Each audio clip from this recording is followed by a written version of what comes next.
Pai do Senhor, meus irmãos, graças a Deus, estamos uma vez mais reunidos aqui para a honra e glória do nosso Senhor Jesus Cristo. É louvado nessa noite e nós agradecer a Ele, porque verdadeiramente Deus tem cuidado de nós, verdade? Antes da gente entrarmos aqui na palavra, meditando no louvor, que o Rodrigo ele trouxe para nós, juntamente com ele, louvar a Deus. Esse louvor ele fala profundamente no nosso coração, porque ele diz: a honra, a glória seja dada a Ele por tudo que Ele faz. E ele também diz que a gente devemos contar as maravilhas que Ele faz. E eu gostaria de externar a Deus toda honra, toda glória, toda majestade que Ele merece, todo poder que Ele tem, que Ele merece, porque Ele é digno de toda adoração. Domingo, Israel, ele não esteve presente na igreja, porque ele trabalhou, Ele folga aos domingos, mas ele trabalhou para apontar o feriado que nós vamos ter agora nas próximas 2 semanas. E daí, quando ele chegou, já perto já da hora de vir para a igreja, se os irmãos quiserem sentar, pode sentar, tá bom? Até a leitura, os irmãos podem ficar à vontade. E aí ele disse que não estava em condição de vir, de repente ele desceu, e daí a gente deixou ele descansando, Ao sairmos para cá, para a igreja, ele acordou, descansou, e aí ele foi para a casa da amiga dele, E esteve lá. E aí na volta para casa ele nos faz uma ligação. E aí diz que ia fazer uma viagem para a cidade de Pacatu, que ia pegar um transporte lá, uma moto no caso, E aí de pronto eu disse a ele que ele não fosse, já você não vai. E aí ele disse que não ia, Zé? Mas ele preferiu ir. E foi. E na volta, quando chegou ali já na entrada do nosso bairro, quando a gente volta, o pneu da frente escorregou e ele caiu. Caiu, teve algumas escoriações da sua lateral, da sua perna, de baixo até acima, e também ele raspou muito o dedo no chão, a ponto de chegar quase no osso, se não fosse os nervos. Só, irmãos, que a gente louva a Deus porque Deus ele cuida da gente, Ele cuida dos nossos filhos, Ele cuida da nossa família. E eu sou uma pessoa muito apercebida das coisas de Deus. E eu fico até triste que tem pessoas que vivem desapercebidas. Parece que estão no mundo da lua, Estão lunáticos, sem entender o que está acontecendo ao seu redor. E nós vivemos uma vida, irmão, que a nossa vida é uma realidade. Existe o meio espiritual, assim como existe o meio físico. E eu não sei se os irmãos se lembram, na oração final, quando nós estávamos orando, a última oração que foi feita publicamente, eu pedi a Deus que Ele guardasse e livrasse a nossa família, nossa casa, nosso lar, nossos filhos. E infelizmente isso aconteceu, porém o Senhor Ele colocou essa, porque poderia ter acontecido algo pior, O laço, quando o inimigo ele lança um laço, ele não lança para perder, ele lança para tirar a vida mesmo. Mas o Senhor põe a mão ali, e aí o Senhor faz um milagre, né? Então, está aqui para contar essa vitória, né, de Israel, e o nome do Senhor foi glorificado. E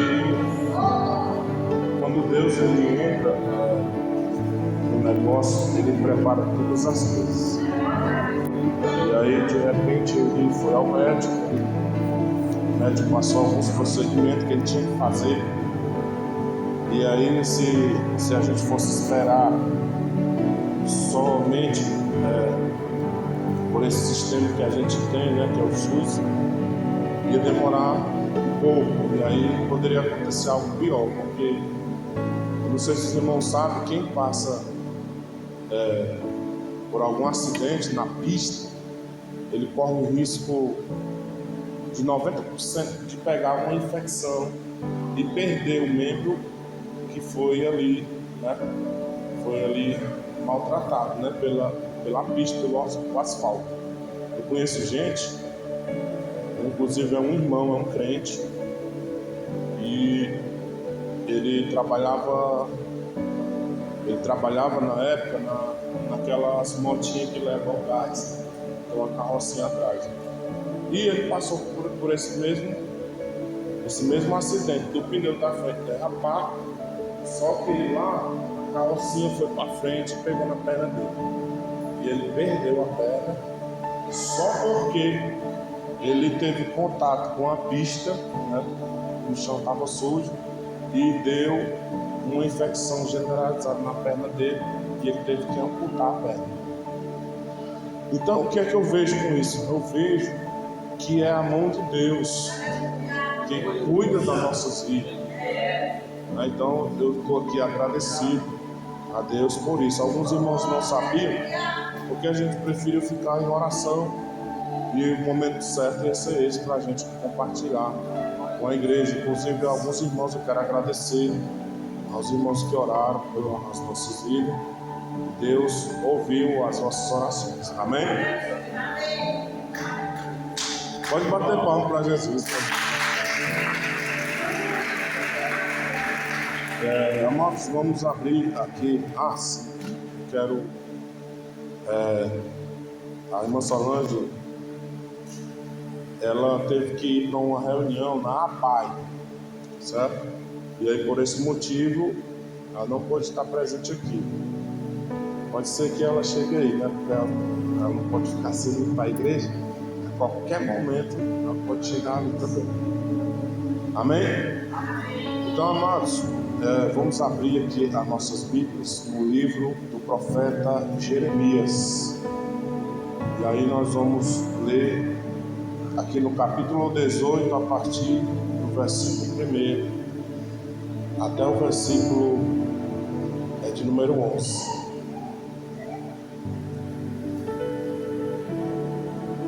Jeremias capítulo 18, versículo 1 até o versículo de número 11. E é assim que está escrito: a palavra do Senhor que veio a Jeremias dizendo: levanta-te e desce à casa do oleiro, e lá te farei ouvir as minhas palavras. E desci à casa do oleiro, e eis que ele estava fazendo a sua obra sobre as rodas.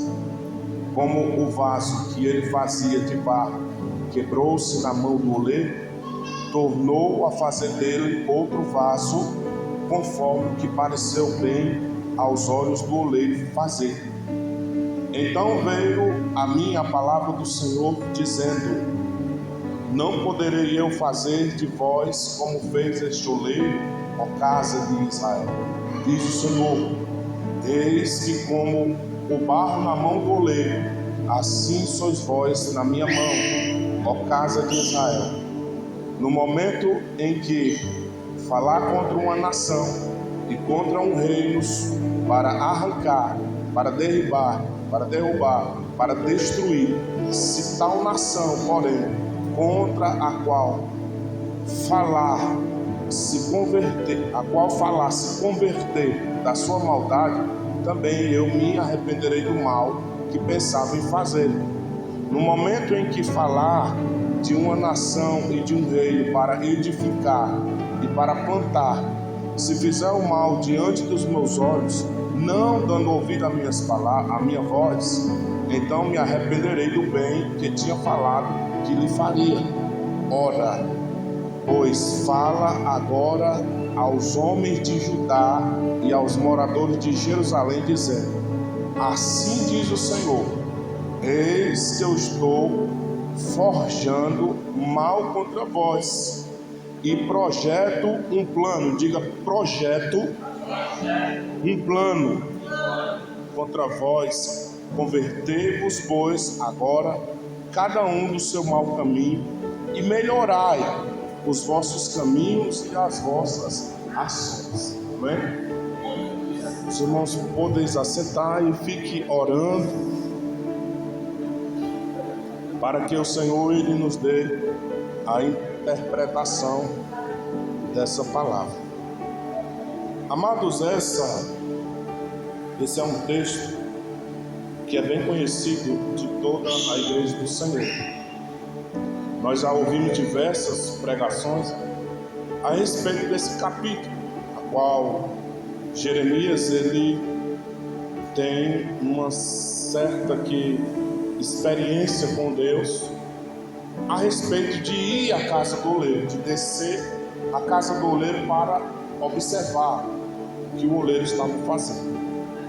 Então, nessas diversas palavras que ouvimos, também houve diversas interpretações, mas como o Espírito Santo ele quer trazer um direcionamento para a igreja quando a palavra é propagada, então eu entendo que Deus estava falando em uma metáfora com Jeremias a respeito do seu povo, Judá, Jerusalém, ou seja, o povo de Israel. De alguma forma o Senhor ele estava ali se apresentando para Jeremias, que iria levar a palavra para o seu povo com o intento de trazer ou de aproximar o seu povo à sua presença. Quem puder ajudar a irmã Rafael, qualquer pessoa pode ajudar aí. É só segurar a criança e que ela vem e acalma ele. Então hoje eu tenho um entendimento que a responsabilidade de pregar em cima de um tema. Tema esse que eu espero que os irmãos nunca mais se esqueçam. Então eu prego em cima de um tema que diz: a obra-prima de Deus. Diga: a obra-prima de Deus. Ok. Quando nós falamos essa frase, a obra-prima de Deus, o que nós pensamos? Nós pensamos no homem. Logo vem, desperta o nosso entendimento que a obra-prima de Deus é o homem. Como Deus fez o homem, da forma que Deus formou o homem da terra, do barro, e ali soprou o Espírito nas suas narinas e lhe deu vida. Então isso é a obra-prima de Deus. E se nós agregarmos essa obra-prima de Deus e nós entendemos que isso está relacionado à vida, a gente entende que a vida ela é um processo, ok? Um processo de altos, um processo de baixos, né? Um processo de um tempo determinado na vida de cada indivíduo, que ela tem um começo e que ela tem um fim. Só que interessa esse fim para qual esse realmente fim ele vai levar. Porque a nossa vida, ela tem uma grande importância. Nós não fomos criados simplesmente para viver um ciclo de vida. Nós fomos criados com um propósito de Deus, com um plano de Deus. A parte B do versículo 11, ele diz: e projeto, ou crio, ou intento, ou penso em fazer um plano contra vós, ou para vós. E o plano de Deus, naquele momento, especificamente falando, era um plano de conversão. Ou seja, Deus ia fazer alguma coisa para que aquele povo, o seu povo, viesse se converter, né? A partir do versículo de número 8, a gente vai entender o porquê que Deus, ele levou Jeremias àquela experiência. Até então a gente acha um texto muito bonito, né? Um texto que, se você não tiver um entendimento de ser tão metáforo, se você não tiver um entendimento, você não vai saber do que se trata. Mas a intenção de Deus mostrar a casa do oleiro para Jeremias era justamente para ele entender que Deus está disposto a todo momento a realizar esta obra-prima na vida do ser humano. E essa obra-prima, ela está relacionada a uma obra de transformação, a uma obra de mudança de vida. Aleluia. Há uma obra de que agora o crente, na pessoa de Jesus Cristo, ele vai viver cada dia, dia por dia, algo novo na sua vida. Se ele não entrar nesse plano, se ele não entrar nesse projeto, como diz o texto, ele não vai vivenciar as coisas que Deus tem proposto para a sua vida. Ele vai continuar sendo o mesmo crente. Então é necessário que nós, eu e você, venha fazer parte do projeto. Ele disse algo interessante a partir do versículo 7, que quando ele fala contra uma nação, e a gente pode endereçar isso aqui para a igreja, quando ele fala à igreja contra um reino para arrancar, ou para derrubar, ou para destruir, quando o intento dele é trazer o mal sobre aquela nação, se tal nação, essa nação, ela contra a qual ele falou, se ela se converter, se ela mudar as suas atitudes, se ela mudar o seu caráter, se ela mudar a forma de agir, então ele também vai se arrepender do mal que ele tinha falado a respeito dessa nação, ou desse povo, ou dessa igreja, ou dessa congregação. Ele vai se arrepender de trazer aquele mal.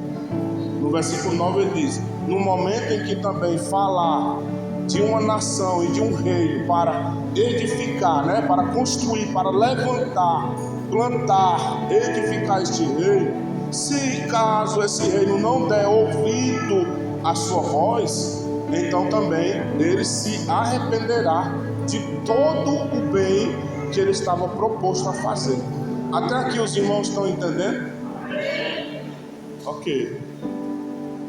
Aí no versículo 11 ele diz: então, fala para os homens de Judá, fala para o povo de Jerusalém, diz para Israel: quem está falando isso é o Senhor, o vosso Deus.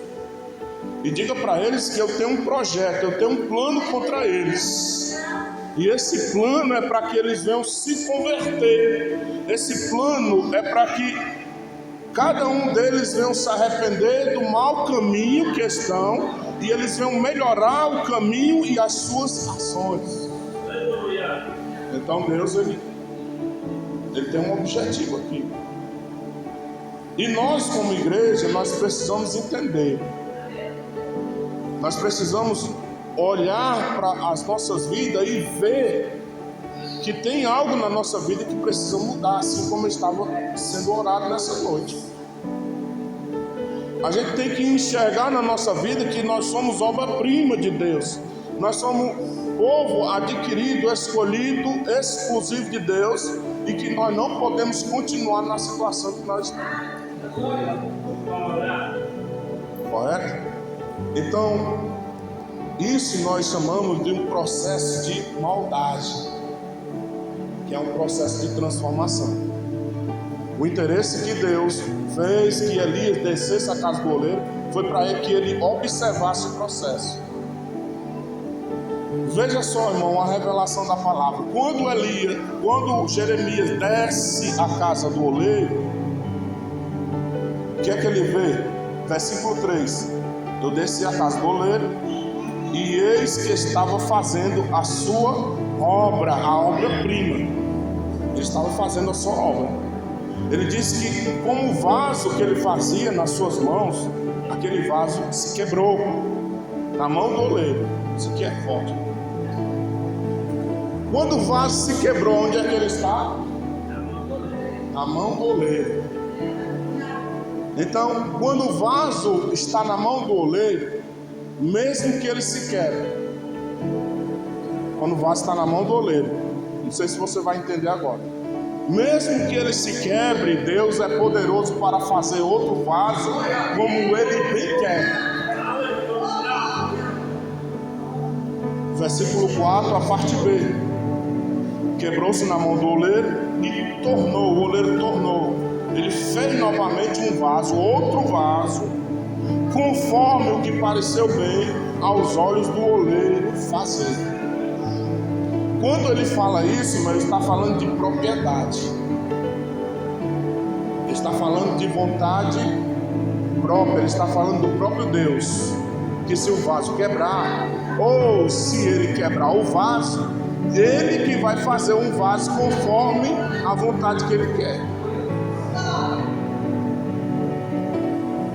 Aí, versículo 5: então veio a mim a palavra do Senhor, dizendo: não poderei eu fazer de vós como fez este oleiro, ó casa de Israel. Ele faz a pergunta, e ele diz: diz o Senhor, eis que como barro na mão do oleiro, assim sois vós na minha mão, ó casa de Israel. Então a gente precisa, irmão, a gente precisa entender, a gente precisa ter uma percepção espiritual daquilo que Deus ele quer realizar na nossa vida. Deus não quer que nós permaneça na situação que nós estamos. Ele quer fazer algo porque ele tem um projeto, ele tem um plano. Então ele vai criar uma situação para que esse plano ele venha acontecer. Porém, Deus não faz nada obrigado na vida de ninguém. Ele nos deu o livre-arbítrio não só para que nós viéssemos obter a salvação. Em primeiro lugar, o livre-arbítrio ele está correlacionado à salvação. Só é salvo quem quiser. Certo? Deus não vai salvar ninguém obrigado. Certo? Porque quando Deus fala de predestinação é porque Deus endereçou. Não é que Deus escolheu lá na frente, porque todos nós somos escolhidos. A Bíblia diz que muitos são chamados e poucos escolhidos.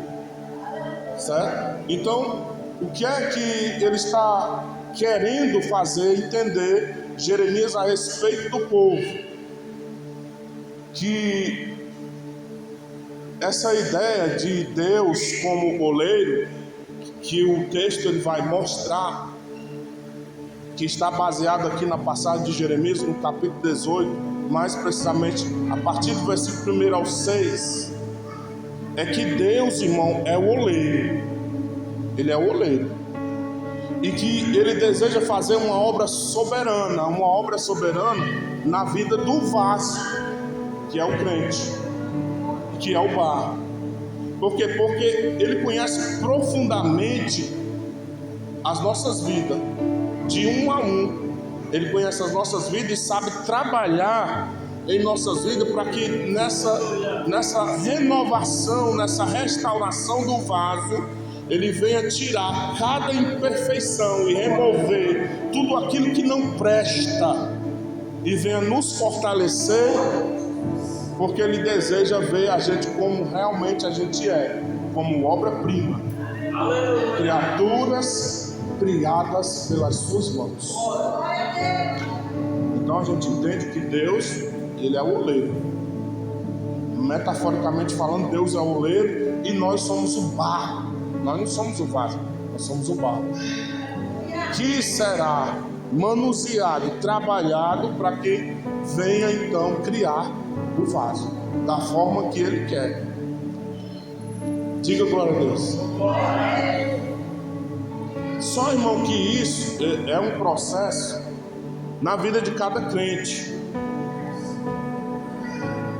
E nós sabemos que nenhum de nós conseguimos viver a totalidade desse processo sozinho. Olhe para cá, irmão. Nenhum de nós conseguimos viver a totalidade desse processo só pelas nossas forças, porque a gente não tem força para isso.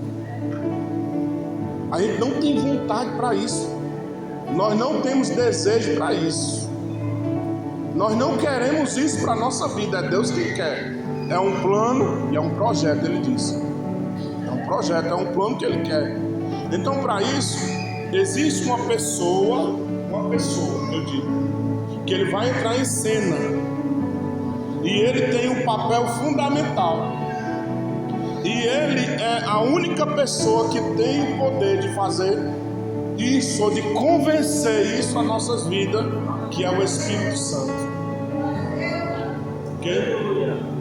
Mas o Espírito Santo, irmão, ele não invade as nossas vidas. Porque tem pessoas se sentindo à vontade, acomodado, sem a presença do Espírito Santo. Sem a presença do Espírito Santo, eu abro aspas aqui e eu digo isso com toda certeza e convicção. Pessoas que estão ficando velhas sem ter uma experiência com Deus. Por quê? Porque não participam do plano de transformação para as suas vidas, porque estão acomodados a viver da maneira que estão. Mas o Espírito Santo, ele tem um papel fundamental de quê? Transformação e operação nas nossas vidas, de forma que por esse Espírito Santo somos guiados. E agora cada crente aplicando os princípios bíblicos nas nossas vidas, então nós iremos passar por essa transformação dia após dia. E isso é coisa, irmão, que como é um processo, como é um plano de Deus que vai ser gerado na nossa vida, não acontece da noite para o dia, irmão. Porque tem gente que ainda está preso a algumas coisas desse mundo, que aos poucos, se ela quiser, ela vai se libertando. Agora, se o papel é do Espírito Santo, mas o convencimento aí cabe a cada um de nós. Porque às vezes o Espírito Santo, ele nos convence, mas nós não abrimos o nosso coração para que essa obra ela seja realizada. Então o que é que acontece? O Espírito Santo, ele tem um papel de fazer, de aplicar nas nossas vidas essa transformação. E quando isso nos vem, ou quando nós somos acessíveis a isso, então gera em nós, em qualquer crente, gera em nós um novo caráter. O crente muda. O crente muda de uma forma radical, que as pessoas que estão ao seu redor, rapaz, fulano está diferente. Quando não há mudança, o crente continua do mesmo jeito. Continua roubando, continua matando, continua mentindo, continua defraudando, continua maltratando, continua falando, continua... E aí não muda nada, continua do mesmo jeito. Mas quando há uma transformação, existe, nós chamamos de gerador ou uma geração de caráter cristão. Por quê? Porque uma vez que o crente ele se permite a ser transformado pelo Espírito Santo, é também gerado dentro dele, dentro de si, um caráter de Cristo, que é um caráter cristão. Por quê? Porque dia após dia a gente percebe a mudança para um crescimento do crente e um crescimento espiritual, onde a palavra vai nos dizer crescer na graça e também crescer no conhecimento. Porque não adianta eu crescer na graça se eu não tiver conhecimento da palavra de Deus. E também não adianta eu conhecer demais a letra, porque se eu conhecer demais a letra vai me matar e nada vai fazer na minha vida. Vou ficar cansado de conhecer tanta letra. Então o que é que acontece? É necessário que seja gerado na vida do crente caráter. Certo? Quando o caráter é gerado na vida do crente, ele muda de vida, ele vive novidade de vida. Então, coisas novas começam a acontecer e ele começa a passar por algumas experiências. O crente começa a ter sonhos, ter revelação, porque tem crente que só tem pesadelo.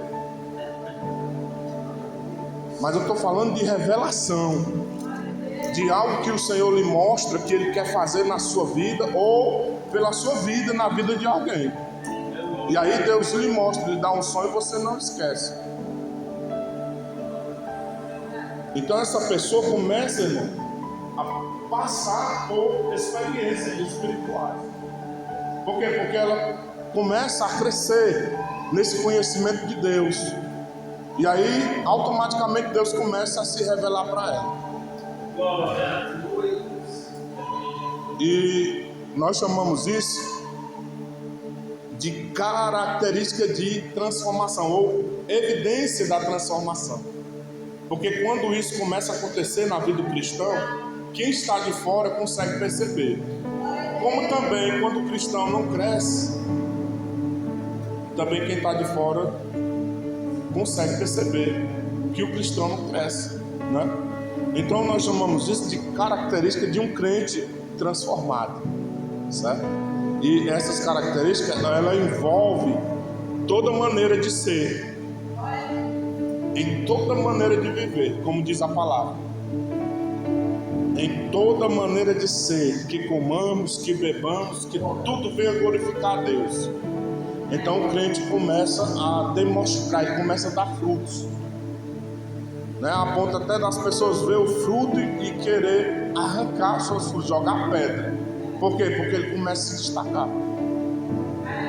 As pessoas conseguem ver, irmão. Às vezes ele está lá no final da fila, ele chegou depois, mas porque ele dá-se a oportunidade, ou porque ele dá acessibilidade ao Espírito Santo agir na sua vida, ele se destaca, irmão. E crente faz assim, crente, ele exalta crente. Deus, ele exalta crente, você não sabe não? Que ele sopra o nome de crente. Porque nós temos exemplo dentro da Bíblia de mulheres que o Senhor disse que nunca mais iriam esquecer o seu nome ou aquilo que elas fizeram, porque o Senhor viu honra nas suas vidas. Tem pessoas na Bíblia que o Senhor diz que até que esse céu passe e todas essas coisas passem, o nome dessa pessoa nunca vai passar, porque o nome dela está escrito aqui nessa palavra e vai ser lembrado. E aí vem Abraão, e aí vem todos os heróis da fé, que a gente vê lá no capítulo 11 da carta escrita aos Hebreus. Você vê uma galeria de pessoas que Deus honrou e que o seu nome foi soprado sobre a terra. Enfim, nós precisamos demonstrar as características de um crente verdadeiramente transformado. Por quê? Porque quando isso acontecer, é quando vai envolver toda a nossa maneira de ser. E o que é a nossa maneira de ser, irmão? É o nosso comportamento, é a nossa fé, irmão, é as nossas atitudes. é o nosso conhecimento, é a graça que está em nós, é a capacidade que o Senhor nos dá. E tudo isso nós temos que ter na nossa vida como prioridade, como a melhor forma da gente se relacionar com Deus dia após dia, porque assim nós iremos viver uma novidade de vida. Então, quando é que o crente tem isso? Quando ele possui as características de um crente transformado. Então é fácil de identificar, né? Porque o crente pode se transformar em tudo. E até a Bíblia ela dá algum direcionamento para saber que o crente, às vezes, quando não transformado, ele só parece crente, né? Porque dentro da igreja a gente sabe, dentro da igreja tem o trigo, mas também tem o joio, parecido, mas é o trigo, mas é o joio. Que assim como tem a ovelha, também tem um bode, né? Ou não tem? Que assim como tem os filhos de Deus, se espante quem quiser. Precisa possuir essas características de um crente que passou por essa transformação. Sendo assim, nós vamos ter honra, irmão. Ter honra, sabe por quê? Porque agora nós vamos ser o exemplo. Porque agora nós vamos poder discipular. Porque agora pessoas vão olhar para as nossas vidas e vão nos ter como referência.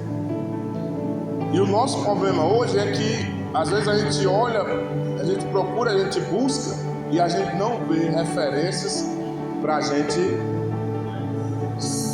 tentar parecer. Mas pastor, vou tentar parecer, irmão. O apóstolo Paulo disse: seja meu imitador, porque eu sou imitador de Cristo. Faça o que eu estou fazendo, porque eu estou procurando fazer o que Cristo faz. Ele diz isso. E aí eu entendo que a gente precisa agora ser um discipulador. E o discipulado, ele é um meio crucial nesse processo, justamente nesse processo, onde os crentes eles vão ficar mais maduros, onde os crentes eles vão crescer espiritualmente, vão deixar de ser crente menino e agora vão ser crentes adultos, porque tem muito crente menino, né?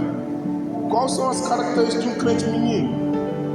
O crente menino, se você olhar para ele, até parece até um sarcasmo, né? Mas não é verdade. O crente é menino quando você olha para ele, se você não dá paz do Senhor, ele se desvia. Se você pisar no pé dele, eu sou crente, mas o meu braço não. Entendeu? Se você, outra coisa aqui, você marca alguma coisa e o homem faz, ele marca uma coisa, às vezes ele não vai cumprir porque aconteceu outra coisa. Aí você não vai, aí o crente quer se desviar, quer ir para outra igreja. Aí é o crente menino. Crente que se embaraça com as coisas desse mundo é o crente menino. Ainda bem que o menino passa só um momentinho e depois está tudo bem de novo, né? Mas só que o que interessa realmente nessa transformação é nós chegar a uma maturidade espiritual, para que as pessoas olhem para nossas vidas e vejam nós como discipuladores, como pessoas que guiam outras pessoas, que apontam essas pessoas para a cruz, para Jesus como um modelo supremo. É isso que a gente precisa ser, certo? E isso é muito importante, porque isso fala de honra. Fala de honra, e são poucas as pessoas que têm essa honra da gente olhar para esse fulano, crente maduro, viu? Passou por isso, certo? Foi acusado disso, foi levantado falso disso, rapaz, é maduro mesmo, tá aí, ó, firme na rocha do Senhor. Caiu, se levantou, mas tá aí, firme. Aí é um crente maduro, que tem convicção, tem certeza. Não se embarace com qualquer coisa. Aquele que é chamado para militar, para lutar, ele não pode se embaraçar com nada desse mundo, certo? Então esse é realmente o crente maduro, que passou por uma transformação e chegou a uma maturidade espiritual. E como é um processo, irmão, então nesse processo a gente vivencia nas nossas vidas, todos os dias, vários momentos, né, que eu considero como momentos bons e também momentos ruins, né? E esses momentos ruins, muitas vezes, ele vem para nos frustrar, para querer parar esse processo de Deus na nossa vida, de avançar, de crescer. Se nós estamos numa caminhada, alguma coisa controversa vai vir contra a nossa vida para nos parar. Só que a gente não pode perder o foco. Por quê? Porque o apóstolo Paulo disse que até a provação e o sofrimento, eles cooperam para o nosso bem. Todas as coisas cooperam para o nosso bem, certo? As lutas, escute, a luta e as provações e até mesmo o sofrimento que a gente possa passar, nós temos que ver isso como uma ferramenta de Deus. Nós temos que ver isso como que se Deus se utilizasse daquela situação para nos levantar e nos levar a uma santidade, nos levar à total dependência dele.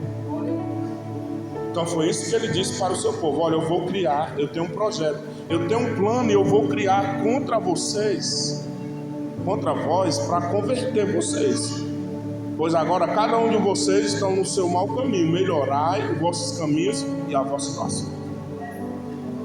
Certo? Então, em tudo, Deus, ele tem um propósito, certo? E de tudo isso nós vamos ser confortados ou consolados em que, perante o que nós vamos confiar e esperar na palavra de Deus, somente na palavra de Deus. Por quê?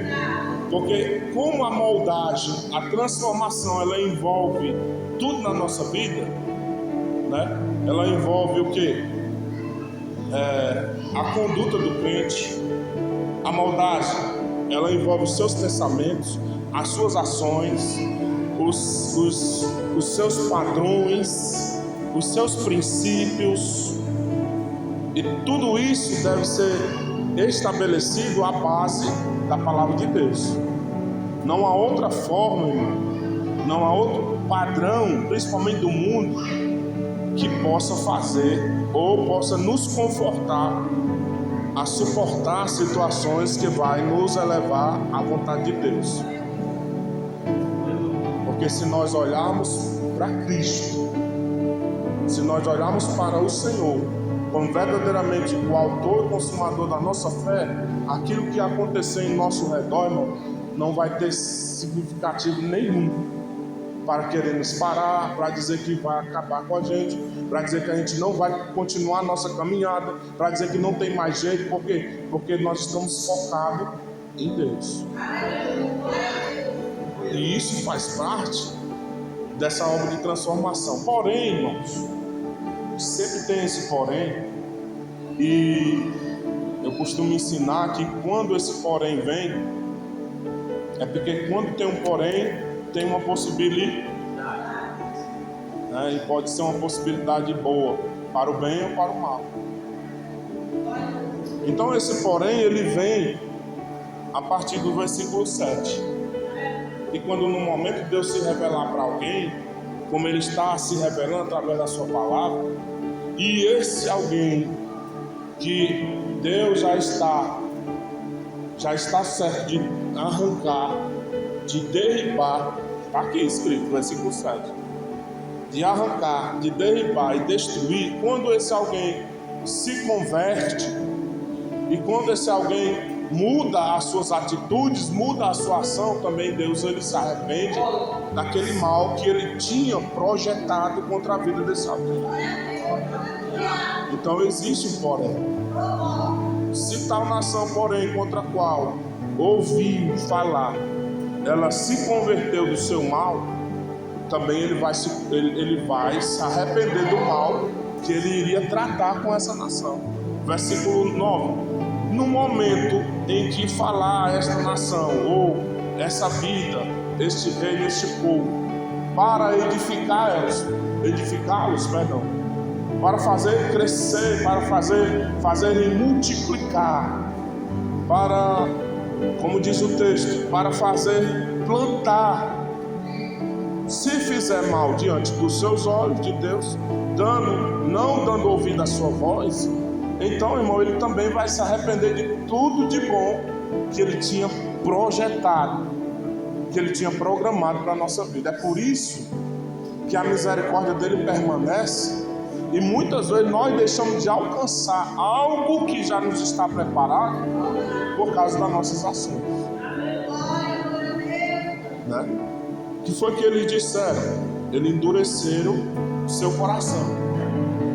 No versículo 12 eles se acharam, os irmãos podem perceber, no versículo 12 eles se acharam sem esperança. Eles disseram: não tem esperança para nós, de maneira nenhuma Deus ele vai fazer isso, Jeremias, não tem condição. E a gente pode ver a situação que eles estavam, né? Mas eles dizem: não há esperança, porque que andaremos segundo as nossas imaginações. Isso aqui é forte.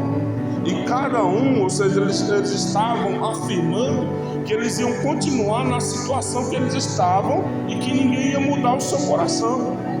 E o seu coração era mau. No versículo 3, o Senhor responde eles através de Jeremias: e, portanto, assim diz o Senhor. Pergunta agora para eles, faz eles escutarem, diga a eles: vocês ouviram o que foi falado por vocês mesmos?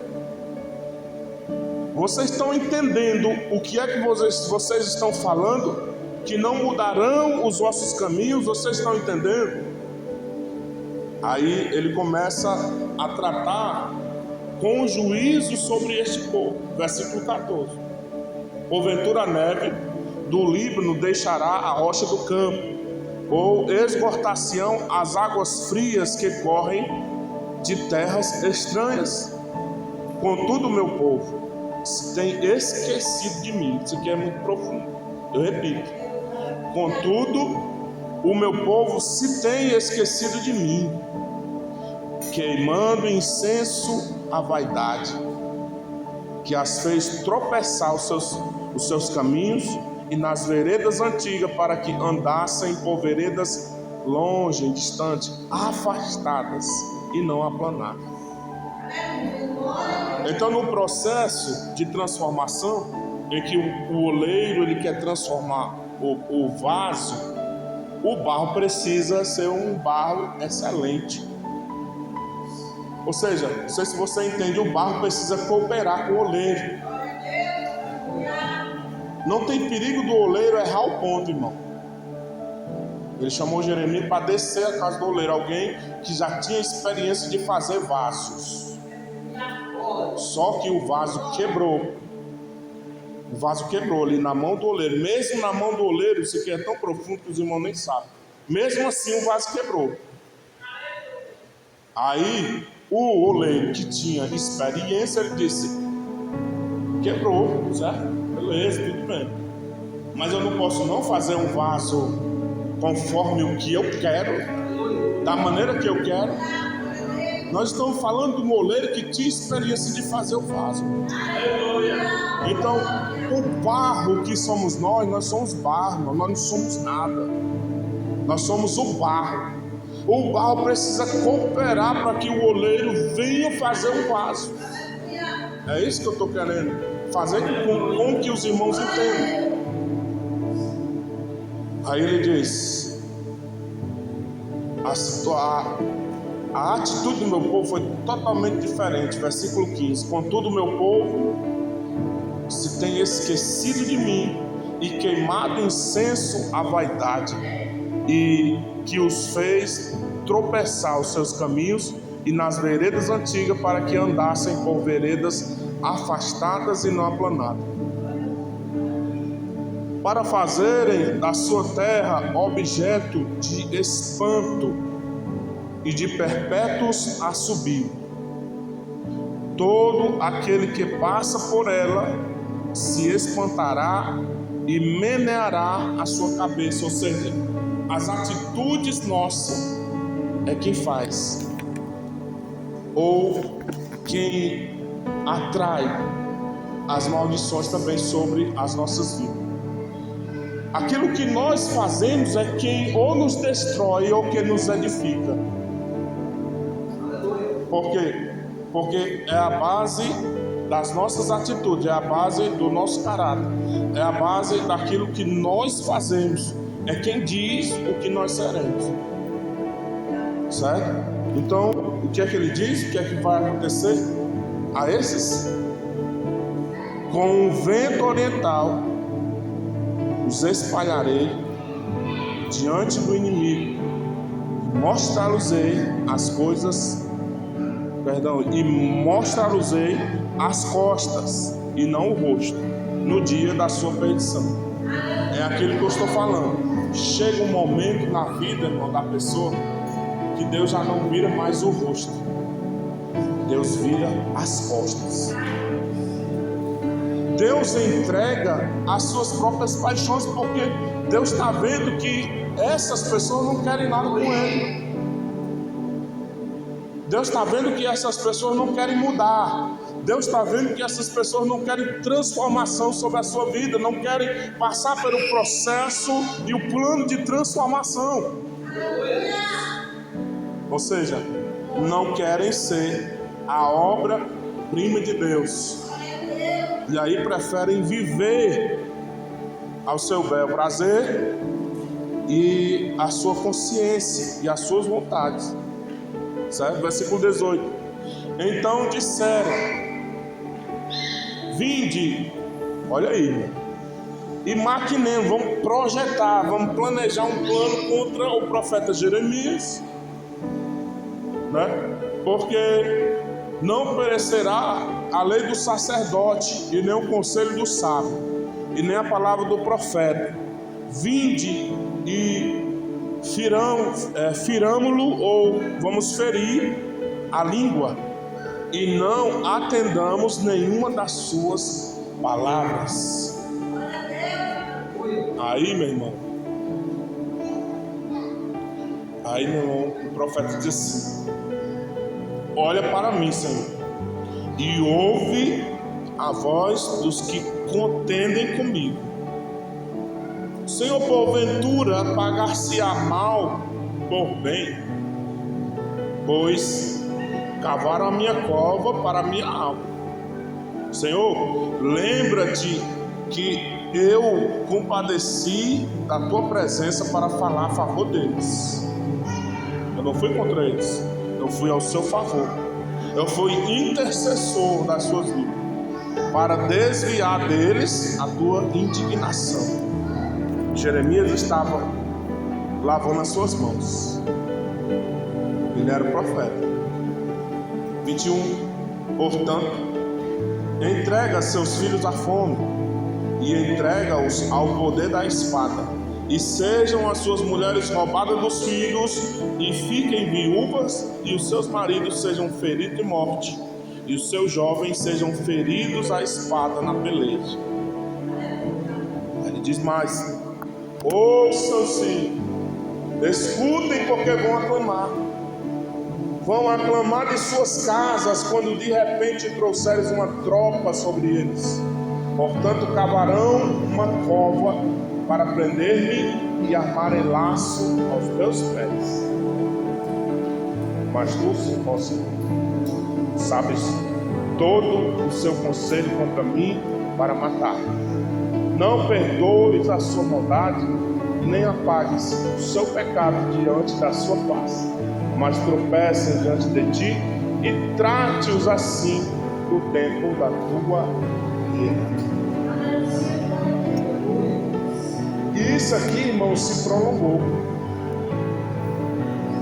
O povo não se permitiu ainda, e até o dia de hoje é o que se vê. Até o dia de hoje é o que se comprova com nossos olhos e com as notícias que estão aí em todo o mundo. E Israel está como está por causa da desobediência. Ou por que não dizer? Porque não passaram pela maldade de um crente que se permite ser transformado. E agora, uma vez, viver uma novidade, uma jornada inteira em busca da formação de um caráter de Cristo. É isso que eu queria trazer para os irmãos. Que os irmãos entendessem, irmão, a grande responsabilidade de sermos co-participantes desse projeto de Deus para a nossa vida. O oleiro, ele sabe o que fazer. Não importa quantas vezes o vaso quebrar, o importante é ele estar nas suas mãos. Porque o interesse do oleiro que é fazer um vaso conforme a sua vontade. E ele vai fazer. Quem crê assim, diga amém. Fique de pé em nome de Jesus.